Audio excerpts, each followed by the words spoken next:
Nu, un, lai rosinātu vietējos alūksniešus pārdomāt šo jautājumu, vietējie entuziasti ir noorganizējuši tur pirmo snowboarda šovu. Aizvadītajā sestdienā Alūksnē vēsturiskajā Tempļa kalnā pirmo reizi pulcējās ziemas ekstrēmo sporta spēļu cienītāji snowboardisti. Ļoti interese liela šajā pusē, jo līdz šim šeit nav bijuši nekādas snowboarda aktivitātes. Un mēs ceram, ka ar šo pasākumu šeit arī sāks parādīties kaut kā pirmie entuziasti snowboardā. Būtu jau likumsakarīgi, ka Latvijas tālākais ziemeļpunkts, kur ziemā vienmēr ir ziema, pelnītu lielāku uzmanību no ziemas sporta veidu cienītājiem. Visu laiku saka, mēs dzīvojam tālu projām no centra. Mēs dzīvojam nomalē pie Krievijas un Igaunijas robežas, Eiropas pašā malā, bet es domāju, ka mums notiek ļoti daudz kas tāds, kas nenotiek arī citās vietās. Un es domāju, ka arī šis snowboard šovs paliks kā tradīcija. To, ka Alūksne būtu īstā vieta snowboardam, apliecināja arī paši sportisti. Tas ir kaut kas tāds, kas Latvijā nekad nav bijis vēl. Šo tramplīnu būvējuši 150 zaudēt ar lāpstām, ar rokām. Un tad, ziniet, mums tāda armijas traktoru vēd augšā interesanti.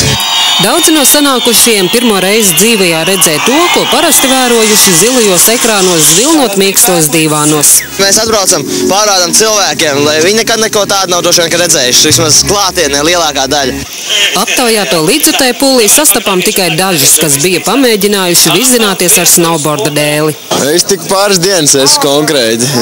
Es bišķi mazliet mēģinājis esmu, bet no tā. Kāds sajūtas? Tā, ka tā zeme nav īsti tāda stabila, jau nestāv uz kājas. Ja? Jā, es vienreiz ritīgi atceru tirsu. Kopš tā laika es vairs nebraucu ar dēļiem. Paši alūksnieši par iespēju kuplināt snowboarda pulku izturējās ar visai ziemeļniecisku atturību. Es nē, bet man blakām kaimiņiene ļoti grib nobraukt šī te dāma. Gribētu, bet bail. Arī bailes? No kā jūs bailes? Yes. Kā nākris uz dibena sāp.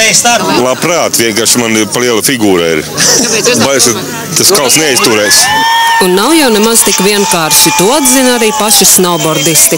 Visu dara pakāpeniski, visi baigi labi. Nevajag darīt pārgalvīgas lietas, lai būtu pārliecinātam sevi un iet uz to pakāpeniski, nevis tur 3 dienas braukt un jau lekt pa tramplīnu. Piemēram, šis cilvēks nesaprot, viņš brauc pirmo sezonu Johaidī, es braucu 17 gadus. Viņš pirmo gadu viņš lēc pa tikpat lielu tramplīnu kā es. Es vienkārši esmu šokēts.